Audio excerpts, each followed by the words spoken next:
সর্বপ্রথম আমরা আল্লাহ সুবহানাহু ওয়া তাআলার প্রশংসা করি যে মহান রব্বুল আলামিন আমাদেরকে সুস্থতা এবং অবসরতা নামক দুইটা বড় নেয়ামত দান করে এখানে একত্রিত হয়ে জুমার খুতবা দেওয়ার এবং শ্রবণ করার তৌফিক দান করেছেন। সকলে জোরে সোরে একটু বলি আলহামদুলিল্লাহ। এই দুইটা নেয়ামত সম্পর্কে আমাদের অধিকাংশ মানুষ গাফেল, যেটা রাসূল সাল্লাল্লাহু আলাইহি ওয়াসাল্লাম নিজেই বলছেন। তিনি বলছেন নেয়ামাতানে, দুইটা নেয়ামত আছে, মাকবুনুন ফিহিমা, এই দুইটা নেয়ামত সম্পর্কে অধিকাংশ মানুষ গাফেল। সিহাতু, একটা হচ্ছে সুস্থতা, অল ফারাগ, আর একটা হচ্ছে অবসরতা। এই দুইটা সম্বন্ধে মানুষ গাফেল। তো আল্লাহ সুবহানাহু ওয়া তাআলা আমাদেরকে দুইটা নিয়ামতই দিয়ে এখানে উপস্থিত হওয়ার তৌফিক দান করেছেন, আলহামদুলিল্লাহ। এরপরে আমরা রাসূল সাল্লাল্লাহু আলাইহি ওয়াসাল্লামের উপর দরুদ পাঠ করি যে নবী মুহাম্মদ সাল্লাল্লাহু আলাইহি ওয়াসাল্লাম বিশাল সাম্রাজ্যের জন্য কোনো রাজাকে ভয় পেতেন না। যে নবী মুহাম্মদ সাল্লাল্লাহু আলাইহি ওয়াসাল্লাম দুস্থ, অভাবী, অভাবগ্রস্ত মিসকিনের সঙ্গে একসঙ্গে পথ চলতে, একসঙ্গে বসে খেতে হীন মনে করতেন না। যে নবী মুহাম্মদ সাল্লাল্লাহু আলাইহি ওয়াসাল্লাম ব্যক্তিগত প্রতিশোধ গ্রহণ করতেন না, কিন্তু আল্লাহ তাআলার আইন বাস্তবায়নে চুল পরিমাণ ছাড় দিতেন না। সেই মুহাম্মদ সাল্লাল্লাহু আলাইহি ওয়াসাল্লাম, যে মুহাম্মদ সাল্লাল্লাহু আলাইহি ওয়াসাল্লামের অক্লান্ত পরিশ্রমে আজকে আমরা চূড়ান্ত ধর্ম, শান্তির ধর্ম পেয়েছি ইসলাম, তার উপর সংক্ষিপ্ত দরুদ পাঠ করি সাল্লাল্লাহু আলাইহি ওয়াসাল্লাম। তো আমরা প্রথমে প্রশংসা করলাম কার? আল্লাহ তাআলার প্রশংসা করলাম। আমাদেরকে প্রশংসা করতে হবে। আমরা যেহেতু মুমিন, ইসলাম গ্রহণ করেছি, আমরা মুসলিম, সুতরাং আমাদের প্রশংসা করতে হবে আল্লাহর। যদিও আমাদের অল্প পরিমাণ আমাদেরকে কিছু দেওয়া হয়েছে, যদিও আমরা কম পরিমাণ পাইছি, তারপরেও অল্পতে তুষ্ট হতে হবে। আল্লাহ তাআলার প্রশংসা করতে হবে অল্পতে, আমরা যাই পেয়েছি না কেন অল্পতে আল্লাহ তাআলার প্রশংসা করতে হবে। আপনি দেখেন, একজন মুমিনের এটা গুণ হবে, সে অল্পতে আল্লাহ তাআলার প্রশংসা করবে। আবু হুরায়রা রাদিয়াল্লাহু তাআলা আনহু হতে বর্ণিত, তিনি বলছেন আন্না রাসূলুল্লাহ সাল্লাল্লাহু আলাইহি ওয়াসাল্লাম দাফাউ দাইফুন হুয়া কাফের। একদিন আল্লাহ রাসূল সাল্লাল্লাহু আলাইহি ওয়াসাল্লাম একজন কাফেরকে অতিথি আপ্যায়ন করাবেন। একজন কাফের, তাকে অতিথি আপ্যায়ন করাবেন তাকে, তার মানে কাফেরকেও আপ্যায়ন করা যায়। অতিথি, তারা অতিথি হলে তাদেরকেও আপ্যায়ন করা যায়। তো রাসূল সাল্লাল্লাহু আলাইহি ওয়াসাল্লাম তাকে আপ্যায়ন করবেন। ফাআমারা লাহু রাসূলুল্লাহ সাল্লাল্লাহু আলাইহি ওয়াসাল্লাম বিশাতিন। রাসূল সাল্লাল্লাহু আলাইহি ওয়াসাল্লাম আদেশ করলেন যে, সাহাবীদেরকে বললেন এর জন্য একটা বকরির দুধ দহন করো। রাসূল সাল্লাল্লাহু আলাইহি ওয়াসাল্লাম বললেন এর জন্য বকরির দুধ দহন করো। ফাহুলিবাত, বকরির দুধ দহন করা হলো। ফাশারিবা হিলাবাহা, সে বকরির দুধটা, একটা বকরির দুধ একাই খেয়ে ফেলছে। এবার রাসূল সাল্লাল্লাহু আলাইহি ওয়াসাল্লাম আবার আদেশ করলেন, সুম্মা আমারা, এরপর আরেকটা বকরির দুধ দহন করতে বললেন। ফাশারিবাহু, ওটাও খেয়ে ফেলছেন। সুম্মা আমারা, এরপর আরেকটা আদেশ করছেন। ফাশারিবাহু, ওটাও খেয়ে ফেলছে। হাত্তা শারিবা হিলাবা সাবআ মিয়াতিন, এমনকি শিয়াতিন, 60টা ছাগল, 60টা বকরির দুধ একাই খেয়ে ফেলছে কাফের। এবার দেখেন হাদিসের পরের অংশ, সুম্মা ইন্নাহু আসবাহা, পরের দিন সকালবেলা ভাগ্যক্রমে ওই ব্যক্তি মুসলিম হয়ে গেছে, আলহামদুলিল্লাহ। পরের দিন মুসলিম হয়ে আবার রাসূল সাল্লাল্লাহু আলাইহি ওয়াসাল্লামের দরবারে আসছে। এবার রাসূল সাল্লাল্লাহু আলাইহি ওয়াসাল্লাম আবার অতিথি আপ্যায়ন করাবে, তখন সে মুমিন। পরের দিন সকালবেলা এবার রাসূল সাল্লাল্লাহু আলাইহি ওয়াসাল্লাম আদেশ করতেছেন যে এর জন্য একটা ছাগলের দুধ দহন করো। আবার আদেশ করলেন ফা আমারা লাহু বিশাতিন, একটা বকরির দুধ দহন করতে বললেন। কি করা হলো? ফাশারিবাত, যখন হুলিবাত, যখন সেটা দহন করা হলো, ফাশারিবাহু, তিনি একটা বকরির দুধ, মুমিন অবস্থায় একটা বকরির দুধ খেলেন।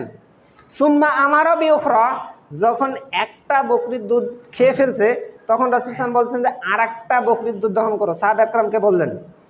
এবার আর একটা বকরির দুধ দহন করে যখন তার সামনে উপস্থাপন করা হলো, ফালাম ইয়াস্তাতিম্মাহা, সে আর খাইতে পারে নাই। সে আর খাইতে পারে নাই।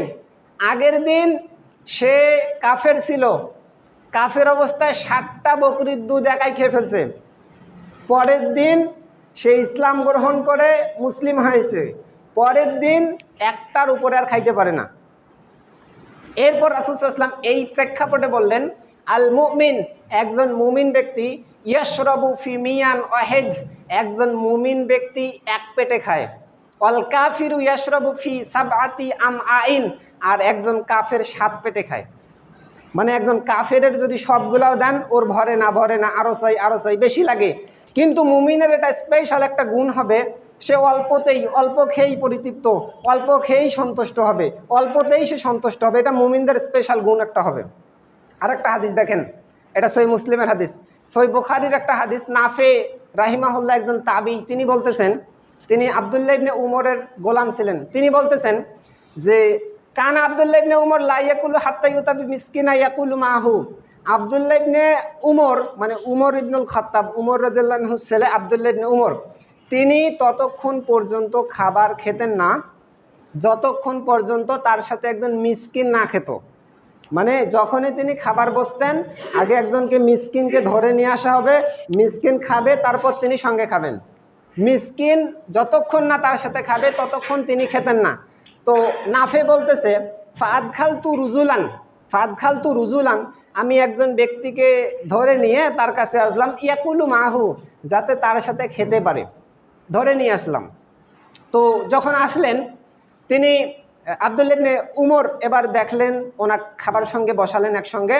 ফাকালা কাসিরান, তিনি এমন খাবার খাইছে, মানে এমন খাবার খাইছে অতিরিক্ত, একবারে খেয়ে ফেলছে, বেশি করে খেয়ে ফেলছে। তখন আব্দুল্লাহ ইবনে উমর নাফিকে বলতেছে, ফাকালা, তিনি বলতেছেন, লা তাদখুল আলা হাযা আলাইয়া, তুমি এরকম ব্যক্তিকে আমার কাছে নিয়ে এসো না, তুমি এরকম ব্যক্তিকে আমার কাছে নিয়ে আসো না। সামিতু রাসূলুল্লাহ সাল্লাল্লাহু আলাইহি সাল্লাম, আমি রাসূল সাল্লাল্লাহু আলাইহি সাল্লামকে বলতে শুনেছি, আল মুমিন ইয়াকুলু ফি মিয়ান ওয়াহিদ, একজন মুমিন খাবে এক পেটে, অল কাফিরু ইয়াকুলু ফি সাবআতি আমআইন, আর একজন কাফের খাবে 7 পেটে।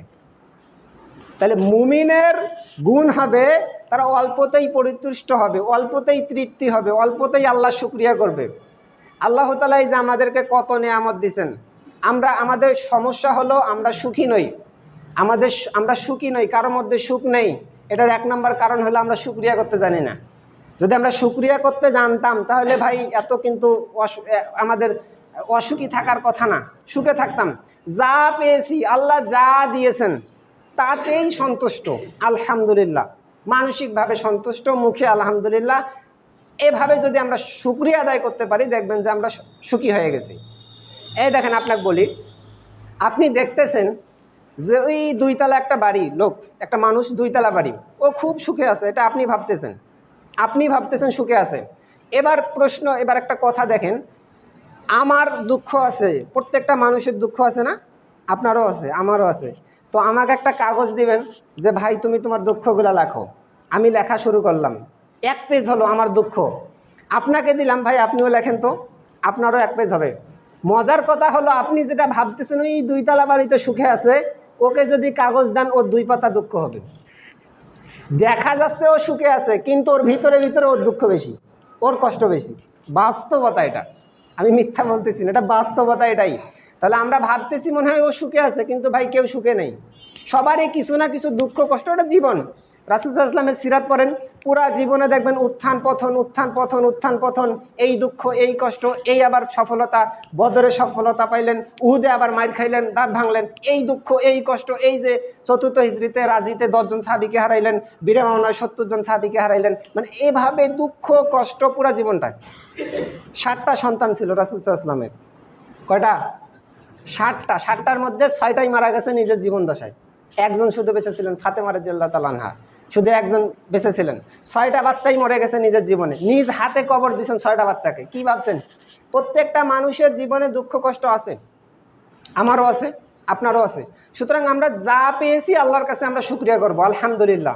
আল্লাহ তাআলা আমাদেরকে কত নেয়ামত দিয়ে রাখছেন। আল্লাহ বলছেন, ওয়া ইন তাউদ্দু নি'মাতাল্লাহি লা তুহসুহা, আল্লাহর নেয়ামতগুলো গুনতে চাবা, এই গুণে কোনো ইয়ত্তা পাবা না, কোনো শেষ করতে পাবা না, এত পরিমাণ আল্লাহ নেয়ামত দিয়ে রাখছেন, কিন্তু আমরা শুকরিয়া করি না। মহান রব, তিনি তার সম্বন্ধে বলছেন, কুল্লাউ কানাল বাহরু মিদাদাল লিকালিমাতি রব্বি, তোমার রবের কথাগুলো যদি তুমি লিখতে চাও, পুরা সমুদ্র যদি কালি হয়ে যায়, লানাফিদাল বাহার, সমস্ত সমুদ্রের পানি শেষ হয়ে যাবে, কবলা, পূর্বেই, চাং ফাদা কালিমাতু রব্বি, তোমার রবের কথা লেখার পূর্বেই সমস্ত সমুদ্র পানিগুলো শেষ হয়ে যাবে। সুবহানাল্লাহ। মহান রব তিনি আমাদেরকে কত নিয়ামত দিয়ে রেখেছেন। তিনি বলছেন আরও একটা সমুদ্র যদি যোগ করা হয় তবুও তোমার রবের কথা লেখা শেষ হবে না। এটা সূরা কাহাফে বলছেন। সূরা লোকমানে আল্লাহ বলছেন 60টা সমুদ্রের কথা, রবের কথা লেখা শেষ করা সম্ভব না। মহান রব আল্লাহ সুবহানাহু ওয়া তাআলা আমাদেরকে এত নিয়ামত দিয়ে রাখছেন, কিন্তু আমরা শুকরিয়া করি না। আমাদের শুকরিয়া, আমরা আসলে কেউই শুকরিয়া করি না। যার যার অবস্থান থেকে কেউ শুকরিয়া করি না, কারো ভিতরেই শুকরিয়া আছে না। একটা ধরেন রাস্তায় একটা ভিক্ষা করতেছে, একটা পা নাই, একটু পর দেখতেছে সামন দিয়ে একটা লোক হেঁটে যাচ্ছে, ও ভাবতেছে ইস আমার যদি পা থাকতো তাহলে তো আমিও হাঁটতে পারতাম। পা আলা লোক একটু সামনে যাচ্ছে, সামনে গিয়ে দেখে একটা লোক সাইকেলে চলে যাচ্ছে, সে ভাবতে ইস আমার যদি একটা সাইকেল থাকতো তাহলে তো আজকে আমাকে হেঁটে যাইতে হতো না। সাইকেলওয়ালা লোক একটু সামনে গিয়ে দেখে মোটরসাইকেল, সে এবার ভাবতেছে ইস সাইকেল টানতে টানতে ভালো লাগে না, যদি একটা মোটরসাইকেল থাকতো তাহলে এখানে চড়ে যাইতাম, কষ্ট হইতো না।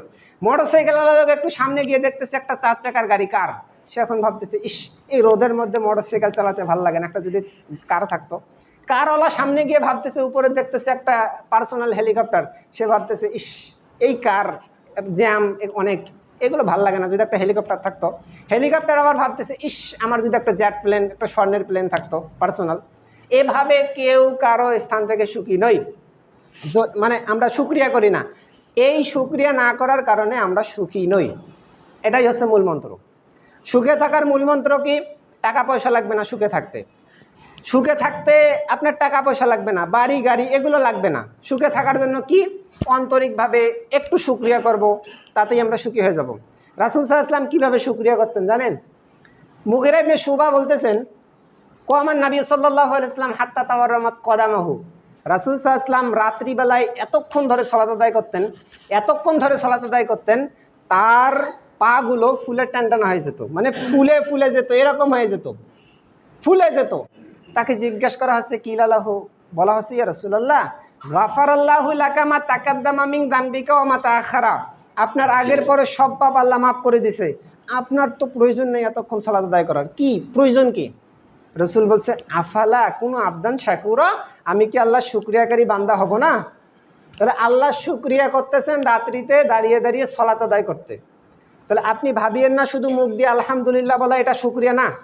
হ্যাঁ এটা শুকরিয়া ঠিক আছে, কিন্তু শুধু এই আলহামদুলিল্লাহ বলাই শুকরিয়া এটা না, আরও শুকরিয়া আছে, অন্তরের শুকরিয়াও আছে। অন্তর দিয়ে সন্তুষ্ট, আল্লাহ যা দিছে এতেই সন্তুষ্ট, এটা অন্তরের শুকরিয়া। মুখে বললেন আলহামদুলিল্লাহ, ঘুম থেকে উঠে বলতেছেন দো আলহামদুলিল্লাহিল্লাযী, এগুলো বলতেছেন, এগুলো হচ্ছে মুখের শুকরিয়া। আর শারীরিক অঙ্গ প্রত্যঙ্গের শুকরিয়া হচ্ছে আপনি আল্লাহর ইবাদত করবেন, এটা শারীরিক অঙ্গ প্রত্যঙ্গের মাধ্যমে শুকরিয়া। তাহলে আমাদেরকে শুকরিয়া করতে হবে, আল্লাহর শুকরিয়া করতে হবে, যতটুকু পেয়েছি আলহামদুলিল্লাহ সন্তুষ্ট, তাহলে ইনশাআল্লাহ তাআলা আমরা সুখী হতে পারবো। তো অনেক কথাই বলে ফেললাম আজকে, তো আমার বক্তব্যের টপিক শুকরিয়া না, আমি কথা বলতে চাচ্ছিলাম সদাচরণ নিয়ে। সদাচরণ, আমাদের আচরণগুলো খুব রুড হয়ে গেছে, মানে আমরা একে অপরের সাথে খুব আচরণ কঠোর করি। দেখা যায় বাবা মা ভাই বোন, মানে এমনিতেই আমাদের মেজাজ সবসময় গরম থাকে। আর এটা খুব গুরুত্বপূর্ণ, কেন এই বিষয়টা নিয়ে কথা বলবো। ওয়ান রুজুনুম মিলান মুজাইনা, মুজাইনা গোত্রের একটা লোক, তিনি বর্ণনা করতেছেন, একদিন সাহাবা আকরাম রাসূল সাল্লাল্লাহু আলাইহি ওয়াসাল্লামকে বলছে কলু ইয়া রাসূলুল্লাহ, রাসূল সাল্লাল্লাহু আলাইহি ওয়াসাল্লামকে বলছে হে আল্লাহ রাসূল, মা খায়রুন মা উতিয়াল ইনসান, পৃথিবীতে কি এমন উত্তম জিনিস রয়েছে যেটা আল্লাহ তাআলা মানুষকে দিয়েছেন? মানুষকে তো অনেক দিয়েছেন, এখন বললাম যে আল্লাহ বলছেন নেয়ামত যদি গণনা করতে চাও গণনা করেই শেষ করতে পাবা না, ইয়ত্তাই পাবা না। তো আল্লাহ তো অনেক কিছুই মানুষকে দিয়েছেন, এই এত কিছু দিয়েছেন, এই সব কিছুর মধ্যে খায়র ইসমে তাফজিল, উত্তম কোনটা? রাসূল সাল্লাল্লাহু আলাইহি ওয়াসাল্লামকে সাহাবা আকরাম জিজ্ঞেস করছে, রাসূল সাল্লাল্লাহু আলাইহি ওয়াসাল্লাম বলছেন আল খুলুকুল হাসান, সেটাই হচ্ছে এই উত্তম আচরণ, ভালো আচরণ। সুবহানাল্লাহ। এই জন্য এই বিষয়টা নিয়ে আমরা সংক্ষিপ্ত সময়ে কিছু কথা বলবো। আল্লাহ তাআলা বলেন লা তাস্তাবিল হাসানাতু ওয়ালাস সাইয়্যাত, ভালো এবং মন্দ, ভালো এবং খারাপ দুইটা কিন্তু সমান নয়। ভালো এবং খারাপ সমান? ভালো ভালোই, খারাপ খারাপই, দুইটা সমান না। আল্লাহ বলছেন লা তাস্তাবিল হাসানাতু ওয়ালাস সাইয়্যাত, ভালো এবং মন্দ সমান নয়। ইদফা বিল্লাতি হিয়া আহসান, যখন মন্দটাকে পরিবর্তন করা হবে ভালো দিয়ে, তখন কি হবে? ফাইদাল্লাজি বাইনাকা ওয়া বাইনাহু আদাওয়াতুন, তখন দেখা যাবে তোমার সাথে যার শত্রুতা রয়েছে কান্নাহু ওয়ালিয়ুন হামিম, সে তোমার অন্তরঙ্গ বন্ধুতে পরিণত হয়ে যাবে। যদি খারাপটাকে ভালো দ্বারা পরিবর্তন করতে পারি, ধরেন আপনাকে একটা চর মারছে একটা, এখন আপনি কি করলেন, এটা খারাপ আচরণ, আপনি কি করলেন, ঘুরে একটু ওর দিকে তাকিয়ে মুচকি হেসে দেবেন। এটা কি সহজ কাজ? সহজ কাজ? কথা বলেন, সহজ কাজ? কথা বলবেন একটু। তো এটা সহজ কাজ নয়। আপনাকে মারতেছে আর আপনি ঘুরে হেসে দিবেন, এটা কোনো সহজ কাজ নয়, কঠিন কাজ। কিন্তু এই কঠিন কাজটা করতে পারলে আল্লাহ তাআলার পক্ষ থেকে আমাদের সাহায্য থাকবে। এ দেখেন, একটা লোক এসে রাসূল সাল্লাল্লাহু আলাইহি ওয়াসাল্লামকে বলতেছে, ইয়া রাসূলুল্লাহ ইন্নালি করাবাতান, নিশ্চয় আমার কিছু আমার নিকট আত্মীয় রয়েছে, আমার প্রতিবেশী রয়েছে, আমার নিকট আত্মীয়, তাদের সঙ্গে আসিলুহুম, আমি সম্পর্ক খুব চেষ্টা করি জোড়া লাগার, ওয়ায়াক্তাউনি, কিন্তু তারা সব সময় সম্পর্ক ছিন্ন করে। আমি ভালোটা করতেছি, ওরা আমাকে খারাপটা করতেছে। ওয়া আহসিনু ইলাইহিম, আমি তাদের সাথে এহসান করি, তাদেরকে খুব ভালো তাদের সাথে আচরণ করি, কিন্তু তারা কি করে, তারা আমার সঙ্গে খারাপ আচরণ করে। আমি তাদের সঙ্গে ভালোটা করতেছি, তারা আমার সঙ্গে খারাপ করতেছে। রাসূল সাল্লাল্লাহু আলাইহি ওয়াসাল্লাম এটা বললেন, ওরা সম্পর্ক ছিন্ন করতেছে, এই লোক সম্পর্ক জোড়া লাগাইতে চাচ্ছে আর কি। এই সাহাবী যখন এই কথা রাসূল সাল্লাল্লাহু আলাইহি ওয়াসাল্লামকে বলা হলো, এই সাহাবী যখন বললেন, তিনি বলছেন, শোনো, লাইন কুনতা কামা কুলতা, তুমি যেটা বললা এটা যদি সত্যি হয়ে থাকে তাহলে শুনে রাখো, কান্নামা তুসিফুহুমুল মাল্লা, তুমি যেন গরম ওয়াঙ্গার, গরম ছাই, তুমি যেন তার মুখে ছুঁড়ে মারতেছো। গরম ছাই দেখেন না, এই যে আপনি রান্না করার পর দেখবেন যে চুলায় গিয়ে দেখবেন যে আঙ্গার, কিছু গরম আঙ্গার থাকে, গনগনা আঙ্গার, ওই রাসূল বলছেন যে এই আঙ্গারগুলো যেন তুমি তার মুখে ছুঁড়ে মারতেছো। কারণ ও তোমাকে কষ্ট দিচ্ছে, তুমি ধৈর্য ধরে আসো, ও তোমার সঙ্গে খারাপ আচরণ করতেছে, তুমি ভালোটা করতেছো, এই কারণে মনে হচ্ছে এমনটা যে তুমি গরম অঙ্গার তার মুখের মধ্যে মারতেছো। রাসূল সাল্লাল্লাহু আলাইহি ওয়াসাল্লাম বললেন, আর তিনি বললেন, ওয়ালা ইয়াজালু মাআকা মিনাল্লাহি যাহিরুন, আর তোমার সাথে আল্লাহ তাআলার পক্ষ থেকে একজন ফেরেশতা আল্লাহ তাআলা নিযুক্ত করে দিয়েছেন, আলাইহি মাদুমতা আলা যালিক, তো ওর পক্ষ থেকে যত তোমার কষ্ট, তোমাকে কষ্ট দিবে, যত তোমার অন্যায় করার চেষ্টা করবে, ও যত তোমার ক্ষতি করার চেষ্টা করবে, এই ফেরেশতা নিযুক্ত করা আছে, এই ফেরেশতা তোমাকে সাহায্য করবে, সবগুলা প্রতিহত করবে। তাহলে কেউ আমাকে খারাপ করতেছে, আমি উল্টা তার সাথে ভালো করব, এটা কঠিন কাজ। কঠিন কাজটা যদি আমরা করতে পারি তাহলে কি হবে, আল্লাহর পক্ষ থেকে সাহায্য, আল্লাহর পক্ষ থেকে আমাদের কাছে ফেরেশতা এসে আমাদেরকে প্রোটেকশন দেবে, আমাদের রক্ষী থাকবে ফেরেশতা। সুবহানাল্লাহ, এটা কঠিন কাজ। তাহলে আমাদের কি করতে হবে, খারাপটাকে ভালো দ্বারা পরিবর্তন করতে হবে। এই আয়াতের উপর আমল করতে গিয়ে আমি একজন সালাফকে, আমি ওনার কাহিনী শুনছিলাম। এই সালাফ কি করছিল, ওনার যুগে সেই সময়ে বিশাল একটা বার ছিল, মদের বার, মদ যেখানে নাচানাচি করা হতো, মদ খাওয়া হতো, বিশাল একটা বার ছিল। সেই বারটা এই সালাফ আমাদের কি করছিল, ওই বারটা কিনে নিয়ে, ওনার বাবার প্রচুর টাকা ছিল, সব বিক্রি করে কিনে নিয়ে ওই বার, মদের যে বার, ওইটাকে মসজিদে পরিণত করছে। সুবহানাল্লাহ, ওনার এই কাহিনীটা শুনছিলাম আমি। তো এইটাই হলো মন্দকে ভালো দ্বারা পরিবর্তন। আল্লাহ কোরআনে এই কথাই বলতেছেন যে মন্দকে ভালো দ্বারা পরিবর্তন করতে হবে। কিন্তু আমি বলছিলাম এটা সহজ কোনো বিষয় নয়। আপনি মন্দকে চাইলেই ভালো দ্বারা পরিবর্তন করতে পারবেন না, এটা চাইলেই পারবেন না, কিন্তু চেষ্টা করতে হবে প্রচুর। এর জন্য আপনাকে স্পেশাল 3টা গুণ লাগবে। আপনি যদি মন্দ জিনিসটাকে ভালো দ্বারা পরিবর্তন করতে চান তাহলে আপনার 3টা গুণ লাগবে, স্পেশাল 3টা। 1 নাম্বার, আপনার ধৈর্য থাকা লাগবে। ধৈর্য না থাকলে আপনি মন্দটাকে ভালো দ্বারা পরিবর্তন করতে জীবনেও পারবেন না। 1 নম্বর হলো আপনার ধৈর্য থাকতে হবে। আল্লাহ তাআলা এই ধৈর্য সম্বন্ধে বলছেন, ফাসবির সবরান জামিলা, তুমি সুন্দর ধৈর্য ধরো, সুন্দর ধৈর্য, এমনিতেই ধৈর্য না। দেখেন, আমাকে কেউ ধরেন একটা সুন্দর ধৈর্য কীরকম, আমাকে কেউ একটা মারছে, এখন আমি কি করলাম, ওকে অনেক মারার চেষ্টা করলাম, অনেক চেষ্টা করলাম যে ওকে মারবো, শেষ পর্যায়ে ওকে মারতে পারলাম না, শেষ পর্যায়ে গিয়ে বলতেছি থাক, ধৈর্য ধরলাম। এইটার নাম সুন্দর ধৈর্য নয়। সুন্দর ধৈর্য কি, ও আমাকে মারছে, তৎক্ষণাৎ আমি স্থির, এটার নাম হলো সুন্দর ধৈর্য। এই দেখেন, এই ধৈর্যের কথা রাসূল সাল্লাল্লাহু আলাইহি ওয়াসাল্লাম বলছেন। আনাস ইবনে মালিক রাদিয়াল্লাহু তাআলা আনহু তিনি বলছেন, মারুন নবী সাল্লাল্লাহু আলাইহি ওয়াসাল্লাম বিইমরাতিন তাবকিন দা কাবরিন, একদিন রাসূল সাল্লাল্লাহু আলাইহি ওয়াসাল্লাম একটা মহিলার পাশ দিয়ে যাচ্ছেন, মহিলা কবরের পাশে দাঁড়িয়ে কান্না করতেছে। স্বাভাবিক বিষয়, আমাদের নিকটাত্মীয় মরলে কান্না করবো না? তো মহিলার কেউ একজন মরছে, কবরের পাশে দাঁড়িয়ে মহিলা কান্না করতেছে। রাসূল সাল্লাল্লাহু আলাইহি ওয়াসাল্লাম যখন পাশ দিয়ে যাচ্ছে, রাসূল সাল্লাল্লাহু আলাইহি ওয়াসাল্লাম বলছেন, ইত্তাকিল্লাহ, মহিলা তুমি আল্লাহকে ভয় করো, ওয়াসবির, ধৈর্য ধারণ করো। ইত্তাকিল্লাহ, তুমি আল্লাহকে ভয় করো, ওয়াসবির, ধৈর্য ধারণ করো। মহিলা রাসূল সাল্লাল্লাহু আলাইহি ওয়াসাল্লামকে চিনতে পারে নাই, ওয়ালাম তারিফু, রাসূলকে চিনতে পারে নাই। বলতেছে, মহিলা বলতেছে, ইলাইকা আন্নী, আপনি আমার কাছ থেকে চলে যান। ফাইন্নাকা লাম তুসরাব্বি মুসিবাতি, আমার যে বিপদ আসছে আপনার তো সেই বিপদ আসে নাই, মানে আমার যে ঠেলা আসছে আপনার তো সেই ঠেলা আসে নাই। মানে কথার ধরনটা এরকম, চলে যান এখান থেকে। আপনি কি বুঝবেন? আপনি কি বুঝবেন? আমার যেটা আসছে আপনার তো সেটা আসে নাই, আপনি বুঝবেন কিভাবে? চলে যান এখান থেকে। ওয়ালাম তারিফু, মহিলা নবী সাল্লাল্লাহু আলাইহি ওয়াসাল্লামকে চিনতে পারে নাই। এবার মহিলাকে বলা হলো, এই মহিলা তুমি কি জানো ওই ব্যক্তিকে? সে না। বলা হলো ফাকিল আলাহা, তাকে বলা হলো ইন্নাহুন নাবী সাল্লাল্লাহু আলাইহি ওয়াসাল্লাম, আরে ওই ব্যক্তি তো হচ্ছে নবী মুহাম্মদ সাল্লাল্লাহু আলাইহি ওয়াসাল্লাম, ওই ব্যক্তি তো মুহাম্মদ সাল্লাল্লাহু আলাইহি ওয়াসাল্লাম। ওই মহিলার মাথায় হাত। কি এরকম একজন মানুষের সাথে এত এনার প্রশংসা শুনছিলাম, কিন্তু এনার কোনোদিন দেখি নাই, কিন্তু এনাকে আমি এরকম আচরণ করে ফেললাম। মহিলার মাথায় হাত। ফাআতাত বাবার নবী সাল্লাল্লাহু আলাইহি ওয়াসাল্লাম, এই মহিলা এবার রাসূল সাল্লাল্লাহু আলাইহি ওয়াসাল্লামের দরজার কাছে আসছে, বাড়িতে আসছে। ফালাম তাজিদ ইনদাহু বাওয়াবিনা, রাসূল সাল্লাল্লাহু আলাইহি ওয়াসাল্লাম বাড়িতে এসে দেখে রাসূল সাল্লাল্লাহু আলাইহি ওয়াসাল্লামের বাড়িতে কোনো প্রহরী নাই। রাসূল সাল্লাল্লাহু আলাইহি ওয়াসাল্লামের বাড়িতে ইনি একজন সম্রাট নেতা, মদিনার আউস খাজরাজ গোত্রের সেই সময়ের পুরা মুসলিম জাহানের সেই সময় নেতা রাসূল সাল্লাল্লাহু আলাইহি ওয়াসাল্লাম, কিন্তু ওনার বাড়িতে একটা প্রহরী নেই। ওইদিকে দেখেন সম্রাট কিসরা, পারস্যের সম্রাট কিসরা, রোমের সম্রাট কায়সারকে দেখেন, লক্ষ লক্ষ সেনাবাহিনী, ওর প্রাসাদে হাজার হাজার সেনাবাহিনী দাঁড়িয়ে আছে, কেউ যাতে রাজার কোনো ক্ষতি করতে না পারে। প্রহরী তো রাসূল সাল্লাল্লাহু আলাইহি ওয়াসাল্লামের বাড়িতে একটা প্রহরীও নেই। আপনাকে এইখানে একটু একটু বলে রাখি, দেখেন উমর রাদিয়াল্লাহু তাআলা আনহু, নবম হিজরির কাহিনী। রাসূল সাল্লাল্লাহু আলাইহি ওয়াসাল্লাম মদিনায় যাওয়ার পর নবম হিজরি, এটা হচ্ছে তাবুক যুদ্ধের কাহিনী। গাসসানি, ওই তাবুক যে রোম সাম্রাজ্য, ওদের সাথে প্রথম যুদ্ধ হয়েছিল মুতার যুদ্ধ। মুতার যুদ্ধটা প্রথম।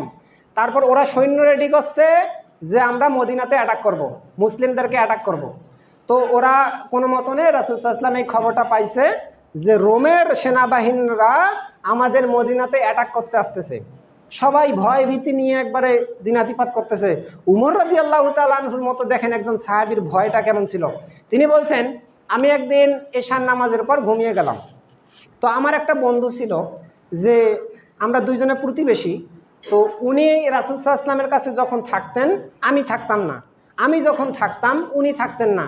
ফলত আমি যেগুলো কথা রাসূলের কাছ থেকে শুনতাম এসে ওকে বলে দিতাম, আবার ও যেগুলো শুনে আসতো আমাকে বলে দিত। আমরা ওলট পালট করে রাসূল সাল্লাল্লাহু আলাইহি ওয়াসাল্লামের কাছে থাকতাম এরকম। তো উনি বলছেন, একদিন এশার নামাজের পর আমি ঘুমিয়ে গেলাম, শুয়ে পড়লাম।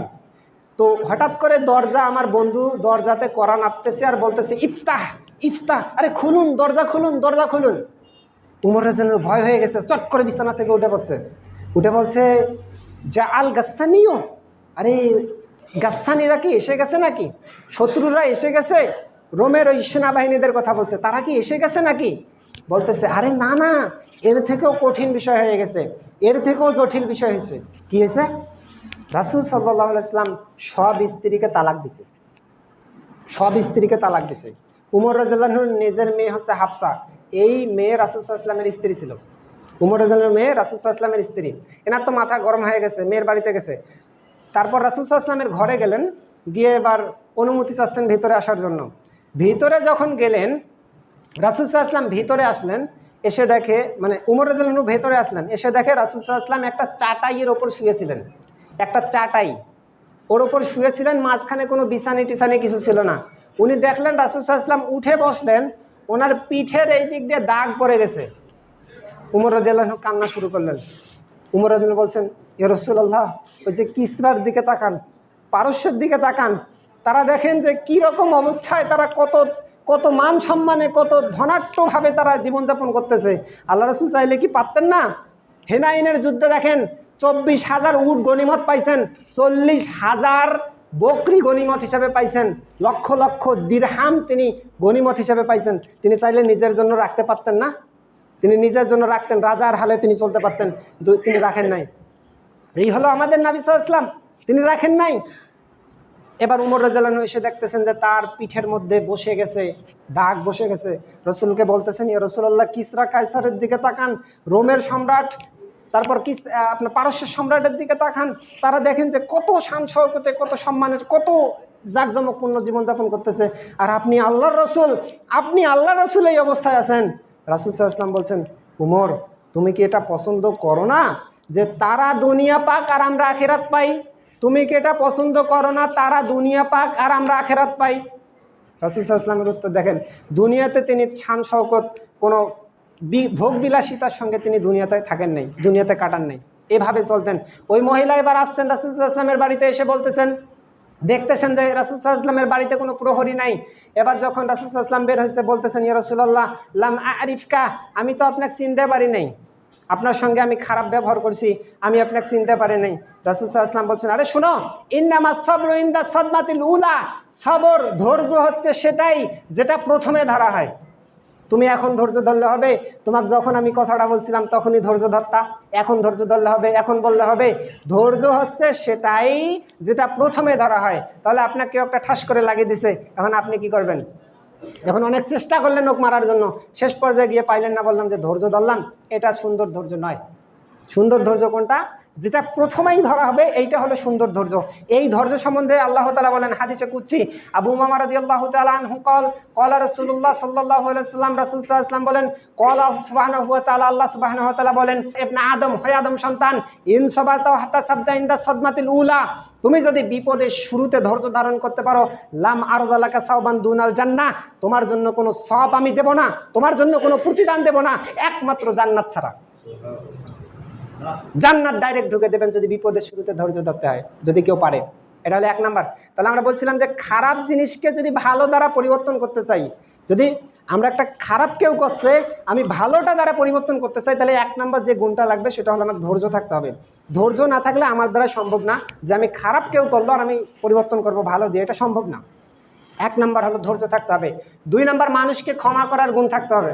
এখন আপনাকে কেউ মারছে, আপনি মানুষটাকে ক্ষমা করতে পারতেছেন না, তাহলে কিন্তু আপনি এই খারাপটা ভালো দ্বারা পরিবর্তন করতে পারবেন না।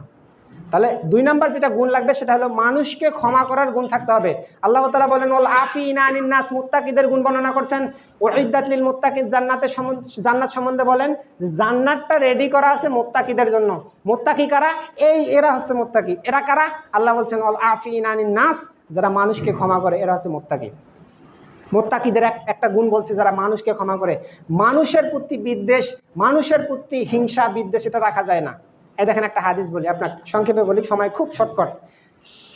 একদিন রাসূল সাল্লাল্লাহু আলাইহি ওয়াসাল্লাম মসজিদে নববীতে বসে আছেন, খুতবা দিচ্ছেন, অনেক সাহাবী আছে। তো তিনি বলতেছেন, এই সাহাবা کرام শোনো, এবার ওই যে গিরিপথ দেখতেছো, এই রাস্তাটা দিয়ে এই জায়গায় এসে একটা সাহাবা বসবে, আমার একজন সাহাবী বসবে, এ জান্নাতি। তো সাহাবা کرام দেখলেন যে এক সাহাবী, আনসারি সাহাবী, তিনি ওইখানে এসে বসে পড়লেন। এবার ওই দিনের কাহিনী গেল। পরে আরেকটা মজলিস, এবারও রাসূল সাল্লাল্লাহু আলাইহি ওয়াসাল্লাম বলছেন, এই শোনো, ওই যে এই গিরিপথ দিয়ে একজন এখানে এসে বসবে, সে জান্নাতি। এবার সাহাবা کرام লক্ষ্য করলেন, আগের যেদিন লোক বসছিল যে সাহাবী, ওই সাহাবী আবার এসে বসছে। পরে আরেকটা মজলিসে রাসূল সাল্লাল্লাহু আলাইহি ওয়াসাল্লাম বলছেন, এই শোনো, এইখানে এবার এসে যে বসবে সে জান্নাতি। আবার দেখলেন, সবাই লক্ষ্য করলেন, ওই একই সাহাবী ওইখানে এসে বসছে।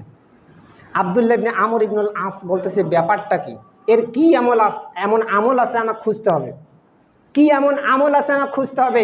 এরপর ওই আব্দুল্লাহ ইবনে আমর ইবনুল আস সাহাবীর পিছু পিছু নিয়ে ওর বাড়িতে চলে গেছে।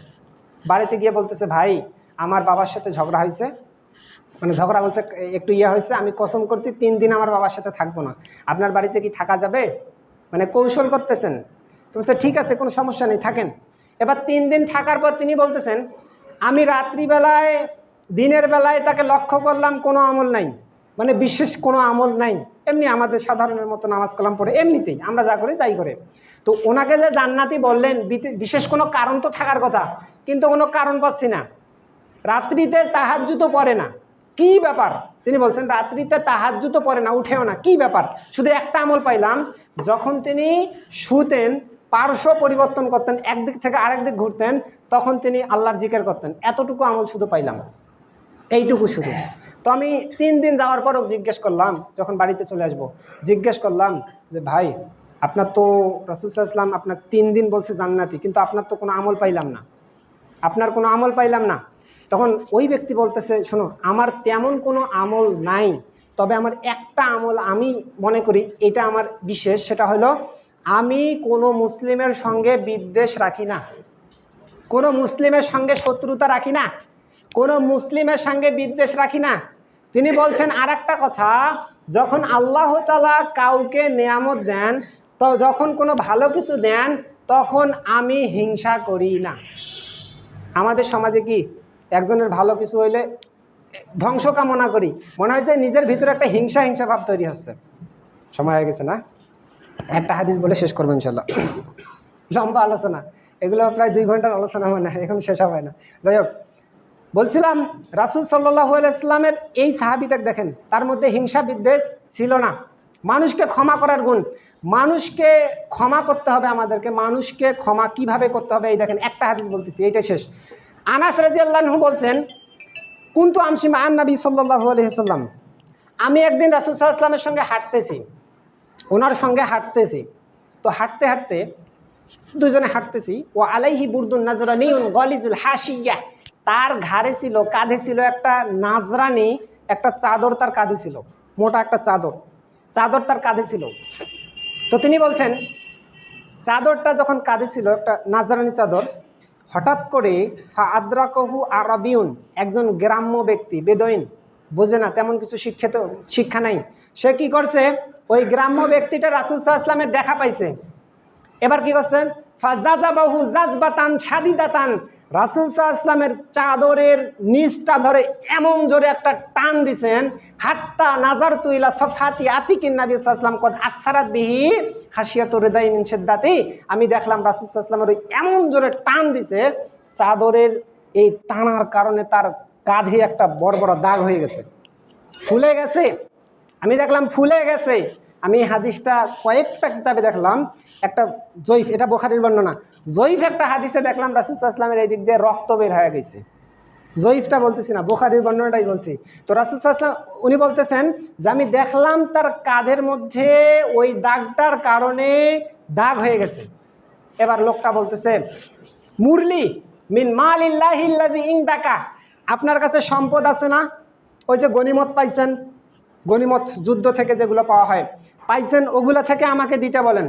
আচ্ছা ভাই, এই জায়গায় এবার আপনি বলেন তো, আপনি যদি থাকতেন আমি কি করতাম, আমি যদি থাকতাম কি করতাম? আমি বক্তব্য দিচ্ছি আমি ভালো মানুষ, যে আপনার থেকে এমনটা না, আপনি যা মানুষ আমিও তাই মানুষ। আমার মনে হয় আমার যদি এই অবস্থা হইতো, রাগে মেগে একটা ঠাসকে লাগিয়ে দিতাম, এটা আমার। আর আপনি কি করতেন? আপনাকে আমি ভালো করেই চিনি, আপনিও আমার কাজই করতেন, আপনাকে আমি ভালো করেই চিনি, আমি যা করতাম আপনিও তাই করতেন। রাসূল সাল্লাল্লাহু আলাইহি ওয়াসাল্লাম কি করতেন, মানে উনি কি করলেন? এবার রাসূল সাল্লাল্লাহু আলাইহি ওয়াসাল্লামকে যখন বললেন, মুরলি মিন মালিল্লাহিল্লাযী ইনদাকা, আপনার কাছে যে সম্পদ আছে আমাকে দিয়ে দেন, আমাকে দিতে বলেন। ফালতাফাতা ইলাইহি, রাসূল সাল্লাল্লাহু আলাইহি ওয়াসাল্লাম তার দিকে ঘুরে তাকালেন, পিছনে লোকটা ছিল তার দিকে ঘুরে তাকালেন, তাকিয়ে ফাদাহিকা, তিনি হাসলেন। সুবহানাল্লাহ, সুবহানাল্লাহ বলেন। আমাদের আচরণ আর নবী সাল্লাল্লাহু আলাইহি ওয়াসাল্লামের আচরণ। ফাদাহিকা, তিনি হাসলেন। সুম্মা আমারা লাহু বিআতাইন, এরপর তাকে আদেশ করা হলো, তুমি সাহাবা একরামকে বললেন যে ওকে সম্পদ দিয়ে দাও।